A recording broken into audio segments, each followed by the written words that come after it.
इस खबर के सह प्रायोजक है paradise collection and shoot store, railway station road, Lalitpur.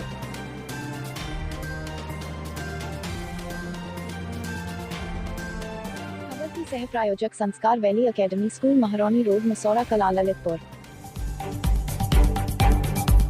नमस्कार, ललितपुर लाइव टीवी में आप सभी का एक बार फिर से बहुत बहुत स्वागत है। मैं हूं आपके साथ शिवानी शर्मा। आइए एक नजर डालते हैं ललितपुर जिले की आज की कुछ फटाफट की प्रमुख खबरों पर। तब तक बने रहिए ललितपुर लाइव टीवी के साथ।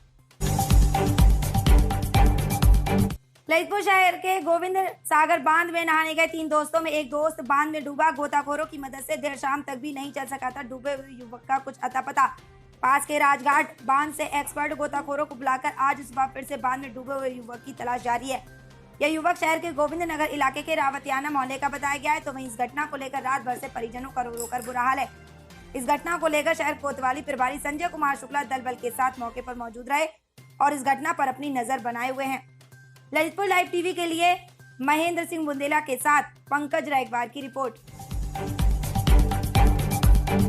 ये मामला ललितपुर शहर के रेलवे स्टेशन के पास का है, जहां चलती ट्रेन से गिर जाने से युवक की मौके पर ही दर्दनाक मौत हो गई। ये पूरा मामला उस समय का है जब मृतक युवक अपने दोस्तों के साथ मुंबई LTT एक्सप्रेस काम की तलाश में मुंबई जा रहा था। अचानक ट्रेन से गिर गया, जिससे उसकी मौके पर ही दर्दनाक मौत हो गई। मृतक का नाम शंभू, उम्र 25 वर्ष, निवासी संत कबीर नगर, उत्तर प्रदेश बताया गया है, जो पेशे से दर्जी था और वह बीते माह अपनी बहन की शादी में घर आया था और मुंबई जाते समय अचानक उसके साथ ये घटना घट गई। मृतक काफी गरीब था। स्वयंसेवी संस्थाओं ने आगे आकर मदद की और उसकी अंत्येष्टि करवाई।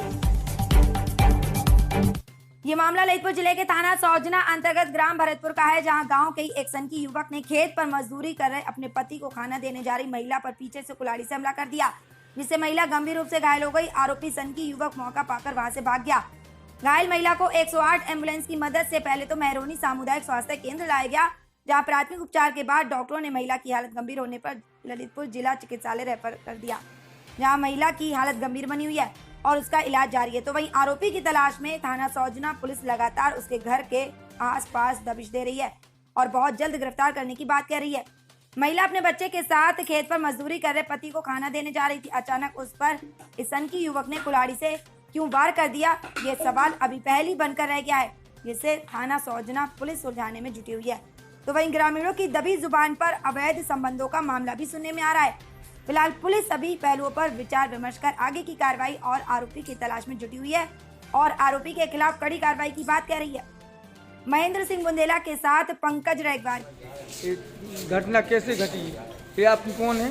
पत्नी। क्या नाम है पत्नी का? रज्जू। रज्जू। ये घटना कैसे घटी? खाना दे जाए थी, हम साइड पे काम कर रहे थे, पछाई से धो के सकुलाई मार गई। कितना काम कर रहे थे? साइड पे रोड पर। रोड को काय वो काम चल रहा? दामर को। किसने पीछे से गुलाई मारी? मंगल। कोई रंजिश से चल रही थी क्या तुम्हारी? हमें कोई मालूम नहीं है, रंजिश से नहीं चल पहले कोई विवाद हुआ उनसे? अबे तो नहीं हुआ है। तो आके मार दी पीछे से? सकुलाई मार दी। हाँ, तो थाने गए का सूचना? थाने 100 नंबर आई थी। अच्छा, 100 नंबर तो थाने ले गए थे इलाज? इसको नहीं ले गए थाने। को गया तो थाने डायरेक्ट सीधे तो ये आए? डायरेक्ट गई। 100 नंबर कौन? 100 नंबर ले आई कि एम्बुलेंस? एम्बुलेंस गई थी पहले, 100 नंबर पे एम्बुलेंस। अच्छा, एम्बुलेंस के द्वारा आए थे? हाँ, एम्बुलेंस के द्वारा। अभी कोई कार्रवाई नहीं करी है? अगर कोई कार्रवाई नहीं करेंगे। अब यहाँ डॉक्टर क्या बोल रहे हैं? क्या रेफर करेंगे ललितपुर के लिए? ललितपुर जिले के कस्बा बार की मुख्य सड़क तालाब बनी हुई है। वहीं पर पंजाब नेशनल बैंक की मुख्य शाखा है। वहां पर लोगों का पूरे दिन जमावड़ा रहता है। वहां गंदा पानी बीच सड़क पर भरे होने से राहगीरों को भारी परेशानियों का सामना करना पड़ रहा है। पानी भरे होने के कारण भारी मात्रा में सड़क के दोनों किनारों पर गंदगी फैल गई, जबकि सड़क का टेंडर भी हो गया है। उसके बाद भी ठेकेदार द्वारा लगातार उदासीनता बरती जा रही है और लगभग 3 महीने से बंद किए हुए हैं। अब बरसात भी आ गई है, जिसके कारण मोहल्ले वासियों सहित ग्रामीणों को भारी परेशानी उठानी पड़ रही है और ठेकेदार की लापरवाही का खामियाजा ग्रामीणों को भुगतना पड़ रहा है। ललितपुर लाइव टीवी के लिए कस्बा बार से जितेंद्र यादव की रिपोर्ट। आइए डालते एक नजर अब पुलिस अधीक्षक कार्यालय की ओर, जहां दिन भर ग्रामीण अंचलों से आए फरियादियों का तांता लगा रहा। ललितपुर पुलिस अधीक्षक कार्यालय पहुंचकर आज एक किसान ने बताया कि साहब, हमारी 18 भैंसें हिरा गई हैं, कहीं भी हो ढूंढवा कर हमें दिलवाई जाएं, चाहे कुछ भी हो, हमें हमारी भैंसें मिलना चाहिए। आखिर क्या है पूरा मामला, देखिए इस रिपोर्ट में। पंकज रेगवार के साथ महेंद्र सिंह बुंदेला की रिपोर्ट। हम नरपत नाम है, गदिया ने किया और भैंसें हमारी हेरा गई, तो समस्या भैंसें के लाजे आए हैं, तो हमारी भैंसें ढुड़वाई जाएंगी। चार कहूँ पहुँच गई हूँ, रोड टेस्ट पे दिखवाओ रास्ते के भैंसें कितने चढ़ गई के कट गई, कहूँ पहुँची हूँ अभी तो। कितनी भैंसें थी आप? 18 ने। आपने इसकी शिकायत थाने में की थी? हाँ करी है। क्या कार्रवाई हुई वहाँ पे? क्या हमारी भैंसें थी हेरा गई, 6 बजे से हार में चर भी गई थी और 6 बजे से हमारी भैंसन की बात नहीं चल रही बिल्कुल। जा कहा कि हम तुम्हारी सूदो लगा के और हम ढुड़वा दें हैं, हमें तो ये चीज़ साहब नवाए ललपुर हमारी भैंसन की मांग है, भैंसें हमारी ढुड़वा दो। ललितपुर पुलिस अधीक्षक कार्यालय पहुंचकर आज एक ससुर ने अपनी बहू पर गंभीर आरोप लगाते हुए बताया कि उनकी बहू रात में घर से रोजाना भाग जाती है, जिससे वह परेशान है। कई बार पुलिस को डायल 100 नंबर पर फोन कर चुका है, लेकिन उसे आज तक कोई मदद नहीं मिली। इसको लेकर आज पीड़ित ससुर ने ललितपुर पुलिस अधीक्षक से मदद की गुहार लगाई। आखिर क्या है पूरा मामला, सुनिए मृत ससुर की कहानी उसी की जुबानी। ललितपुर लाइव टीवी के लिए पंकज रेगवार के साथ महेंद्र सिंह बुंदेला की रिपोर्ट। दूसरा से आया है, दूसरा नाम है मेरा, और बहू बहुत परेशानी कर रही थी, बहुत परेशान कर करके हम बहुत परेशान हो गए। और काहे के जब भग जाती रात घर पता नहीं चलत के कहाँ गई। हम लोग डांटत हैं, डांटे पे मतलब 100 नंबर लगाती है, 100 नंबर के लाख हमें रोजीना पकड़वाती। हम जमानत करा तो परेशान हैं, जमानत करा परेशान के वजह 6 महीना पहले 60,000 रुपया ले गई थी, तो भी नहीं आज तक हमें बताया है उसमें। और चीज़ बचते हैं जो बेबी उनके पास है, ले गई बात भी नहीं दी साहब। उसको चाल चलन ही बहुत साहब गलत है, तो हम हटकते हैं, सुबह कहते हम झूठे मामले में तो फंसवा देंगे और कुछ नहीं। यही बात की बहुत परेशान हम बहुत से बहुत हम FC साहब के लगा मतलब एप्लीकेशन थे, भाई आए आते हम बहुत परेशान हो गए, जो आए थे न्याय के इलाज में आए थे। ललितपुर पुलिस अधीक्षक कार्यालय पहुंचकर आज पीड़ित ने अपने पड़ोसियों पर आरोप लगाते हुए बताया कि पड़ोसी पेड़ की डगारें नहीं कटवा रहा है, जिससे हमारे सिर पर जान माल का खतरा मंडरा रहा है। ललितपुर जिले के थाना नारायण अंतर्गत ग्राम उमरिया निवासी घनश्याम ने पुलिस अधीक्षक को प्रार्थना पत्र देकर बताया कि मेरे मकान पर पेड़ की डालें आ रही हैं। डालें कटने के लिए पड़ोसी से बोला तो वह डालें नहीं काटी। इसकी शिकायत मैंने अमजरा चौकी में की, वहां पर राजीनामा भी लिखा गया था, लेकिन फिर भी पड़ोसी ने पेड़ की डालें नहीं काटी। मेरा मकान क्रैक हो गया है, उसने पड़ोसी पर कार्रवाई की मांग की। ललितपुर लाइव टीवी के लिए पंकज रेगवार के साथ महेंद्र सिंह बुंदेला की रिपोर्ट। हमारा नाम घनश्याम है, हम उमरिया से आए हैं साहब, और हमारे जो मकान पर डालें छाई हैं वो नहीं काट रहे। हमने अमजरा चौकी में शिकायत की तो वहाँ पुलिस वाले सब लोग कह गए भाई काट लो, राजीनामा भी लिख गया, हमने दस्तखत नहीं करे और उन लोगों ने कर दिए। तो अभी 15-20 दिन होने जा रहे हैं, वो डालें तो 2-3 काटी हैं जो मकान पर हैं, मकान पर डाल भी गिर गई, मकान हमारा क्रैक हो गया है और बच्चे भी बच गए, जान से मर गए थे बहुत ही ज़्यादा साहब। और अब जी लोग नहीं काट रहे साहब। हम SP साहब के बंगला पे आए साहब, हमें न्याय दिलवाओ इसका और डालें कटवाई यहाँ श्रीमान जी से, हमारी निवेदन है। ललितपुर पुलिस अधीक्षक कार्यालय पहुंचकर आज एक फरियादी ने पुलिस अधीक्षक महोदय से एक फरियाद लगाते हुए बताया कि साहब 1 साल पहले गाड़ी बेची थी, लेकिन जिसे बेची थी वह अपने नाम गाड़ी करा रहा है। अगर कल के दिन कुछ बात हो गई तो इसका कौन जिम्मेदार होगा। इसलिए आज हमने पुलिस अधीक्षक महोदय को एक प्रार्थना पत्र सौंपा है और न्याय की गुहार लगाई है। ललितपुर लाइव टीवी के लिए पंकज रेगवार के साथ महेंद्र सिंह बुंदेला की रिपोर्ट। सर मैं बुढ़वा से आया हूँ, मेरा तेनूलाल नाम है। मैंने अपनी गाड़ी रामपाल अहरवार को बेची थी, 1 साल हो गई, उसने अपने नाम नहीं किया कार्रवाई, इसलिए मुझे ये दरखास्त देने पड़ी। कुछ दुर्घटना हो जाएगी तो कल के दिन हम तो बिक जाएंगे ना, वो तो दूर हो जाएगा। ये बात है सर, इसलिए मैं आया हूँ। ये दरखास्त कोतवाली दे दी और पुलिस चौकी में दे दी और यहाँ SP साहब को देने को आया हूँ। ललितपुर थाना नाराहट अंतर्गत ग्राम बछरई निवासी एक बुजुर्ग माता पिता ने पुलिस अधीक्षक को प्रार्थना पत्र देकर बताया कि जमीनी बंटवारे को लेकर पुत्र के द्वारा परेशान किया जाता है। इसकी शिकायत नाराहट थाने में की, परंतु कोई कार्रवाई नहीं हुई। पुलिस अधीक्षक से न्याय की गुहार लगाई है। ललितपुर लाइव टीवी के लिए पंकज रेगवार के साथ महेंद्र सिंह बुंदेला की रिपोर्ट।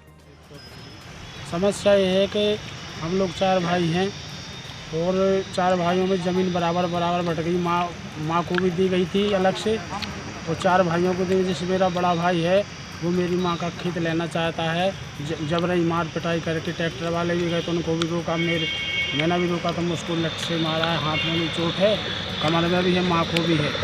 तो ये एसपी साहब के पास इसलिए आए कि जो हमारे माँ का खेत नहीं रोक पे हाँ जी की थी। नायर थाने में शिकायत लेके गया हूँ तो उन्होंने बोला कि तुम्हारी शिकायत दर्ज होगी, अब तुम घर जाना, मैं अभी हाल आता हूँ। और फिर नहीं आए हैं, अभी तक नहीं आए, इसलिए फिर मैं एसपी साहब के पास आया हूँ, मेरा न्याय के लिए आया हूँ मैं। ललितपुर जिले के वरिष्ठ कांग्रेस कार्यकर्ता अजय तोमर ने विद्युत विभाग के तानाशाही रवैये को लेकर जताया रोष। जिलाधिकारी को ज्ञापन सौंपकर बिजली विभाग के तानाशाही रवैये को अंकुश लगाने जाने की मांग की है। ललितपुर लाइव टीवी के लिए पंकज जयगवार के साथ महेंद्र सिंह बुंदेला। देखिए, विद्युत विभाग की आप बात कर रहे हैं, यहाँ पर पूरी तरह से केंद्र सरकार से लेकर प्रदेश सरकार तक का रवैया बिल्कुल तानाशाही तरीके से चल रहा है। वर्तमान में 2 माह का लॉकडाउन झेलने के बाद आम जनता जैसे ही अपने उद्योग धंधों के लिए सुचारू रूप से कर रही थी, उनके लिए विद्युत विभाग द्वारा बढ़े हुए दरों से बिलों का भुगतान करने के लिए दबाव बनाया जा रहा है और उनकी किसी प्रकार की कोई बात नहीं सुनी जा रही है और सीधे तौर पर उनके कनेक्शन काटे जा रहे हैं। जैसा कि सभी को विदित है कि कोरोना काल में आम जनता किस तरीके से अपने रोजी रोटी के लिए मोहताज रही और उनके धंधे चौपट रहे, लेकिन इस बात की जनता भी गवाह है कि केंद्र सरकार से लेकर राज्य सरकार, उत्तर प्रदेश सरकार के द्वारा आज तक जनता को किसी प्रकार की किसी भी मद में कोई राहत का ऐलान नहीं किया गया, बल्कि जनता को प्रताड़ित करने जैसे तरीके उनके द्वारा हमेशा अपनाते जा रहे हैं। और वर्तमान में आप देखें कि डीजल हो, चाहे पेट्रोल हो, चाहे खाद्य तेल हो और चाहे बिजली की बढ़ी हुई दरें हों और बिजली के बढ़े हुए बिल हों, उनको अगर आप देखें तो आम जनता पर दुगनी तिगनी नहीं बल्कि 10 गुनी मार पड़ रही है। ऐसी स्थिति में जिला प्रशासन व उत्तर प्रदेश सरकार को जो व्यापारियों के उद्योग धंधे खुले हुए हैं, ऐसी स्थिति में जो बिजली की जो तानाशाही चल रही है विभाग द्वारा, उसको तत्काल लगाम लगाई जाए। जैसा कि आज ऊर्जा मंत्री द्वारा ऐलान भी किया गया है कि 3 महीने के बकायेदारों के ऊपर किसी प्रकार की कोई कार्रवाई नहीं की जाएगी और पुराने बकायेदारों के कनेक्शन काटे जाएंगे। लेकिन सरकार यही भी भूल जाती है कि पुराने बकायेदार भी कोरोना काल के पीड़ित हैं। ऐसी स्थिति में किसी भी आम जनता के साथ कोई भी उत्पीड़नात्मक कार्रवाई की जाना उनके मानवाधिकारों का हनन है और कोरोना काल में उनके ऊपर एक अलग से मार करने का उद्देश्य जैसा कदम है। इसी प्रदेश सरकार को इस संबंध में बिजली की जो भी तानाशाही जनता के ऊपर की जा रही है उस पर तत्काल लगाम लगाई जाना चाहिए।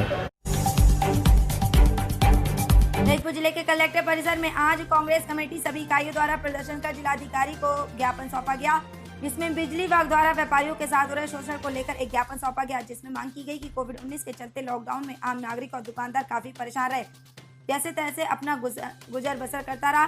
लॉकडाउन खुलने के बाद बिजली विभाग द्वारा यकायक उनके साथ वसूली को लेकर दुर्व्यवहार किया गया तथा उनके विद्युत कनेक्शन काटे गए। कोरोना काल से अभी उभरे व्यापारियों और आम नागरिकों को विद्युत विभाग द्वारा रियायतें एवं छूट देने की मांग की गई। ललितपुर लाइव टीवी के लिए महेंद्र सिंह बुंदेला के साथ पंकज जयगवार की रिपोर्ट। आज हमारे जिला कांग्रेस कमेटी व्यापार प्रकोष्ठ के अध्यक्ष द्वारा एक ज्ञापन व्यापारियों के हित के लिए दिया गया। जो मंझले छोटे व्यापारी हैं वो इस कोरोना काल में मरते जा रहे हैं और उन व्यापारियों को 10 लाख रुपए की सरकार द्वारा जो कहा गया था कि 10 लाख रुपए छोटे मंझले व्यापारियों को दिया जाएगा, मृत कोरोना काल वाले व्यापारियों को वो दिलाया जाए और जो व्यापारी बैंक से कर्जा लेके अपना व्यापार कर रहे थे उनकी किस्तों में एक छूट दिलाई जाए। 3 महीने का जो कार्यकाल था बैंक में कि 3 महीने तक कोई वसूली नहीं की जाएगी, उसको 9 माह किया जाए। और बिजली विभाग द्वारा जो एक संविदा कर्मियों को एक प्राइवेट में लाइट दे दी गई है, उसमें अनियमितताएं कई प्रकार की हैं और वो व्यापारियों से भी और घरेलू कनेक्शनों में भी जाके बहुत ही बदतमीजी से वसूली की एक अभियान चला रहे हैं। इसके लिए भी व्यापार प्रकोष्ठ के हमारे जिला अध्यक्ष द्वारा ये ज्ञापन दिया गया कि बिजली विभाग द्वारा कर्मचारियों द्वारा कोई बदतमीजी नहीं की जाए, व्यापारियों के लिए एक सुविधा के रूप में सरकार द्वारा कोई मदद की जाए।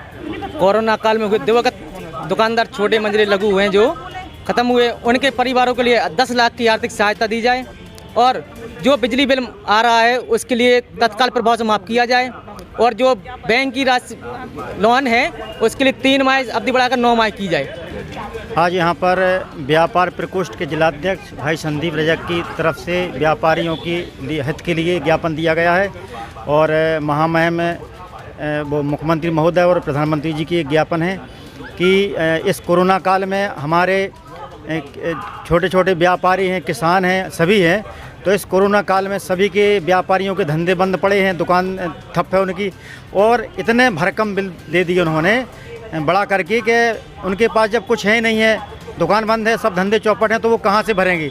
तो ऐसे में जो है कर्मचारी उनके घर जा कर दबाव बना करके गाली गलौज कर करके जबरन जो है योगी सरकार जबरन उन पर जो है वसूल रही है और टैक्स वसूल रही है। हम ये चाहते हैं कि ऐसे में सरकार को किसानों की, व्यापारियों की, सभी की मदद करना चाहिए, क्योंकि ये संकट का समय है। इस संकट की घड़ी में सरकार को व्यापारियों, किसानों सबकी मदद करना चाहिए। आज का जो ज्ञापन दिया गया है हमारे जिला अध्यक्ष व्यापार प्रकोष्ठ संजीव रजक के द्वारा दिया गया है, जिसमें किसान और व्यापार बिजली विभाग के जो अवैध बिल दिए जा रहे हैं उसके बारे में दिया गया है कि बिल को कम किया जाए, वसूली धीरे धीरे कटौती किस्तों में की जाए, जो ज़्यादा बिल आ रहा है उसको कम किया जाए। आइए डालते एक नजर ललितपुर जिले की आज की कोविड-19 रिपोर्ट पर। ललितपुर जिले में आज एक कोरोना पॉजिटिव मिला, तो वहीं कोरोना के 22 पॉजिटिव मामले एक्टिव चल रहे हैं तथा जिले का रिकवरी रेट चल रहा है 98.84%। एवं आज कोरोना की 2762 जांचें हुई। तो ये थी जिले की आज की दिन भर की प्रमुख और खास खबरें। आगे भी खबरों के अपडेट के लिए बने रहिए ललितपुर लाइव टीवी के साथ ही हमारे चैनल को सब्सक्राइब अवश्य करें, जिससे कि जिले की हर छोटी बड़ी खबर आप सभी को समय समय पर पहुंचती रहे। धन्यवाद। Subscribe now and press the bell icon. Never miss an update.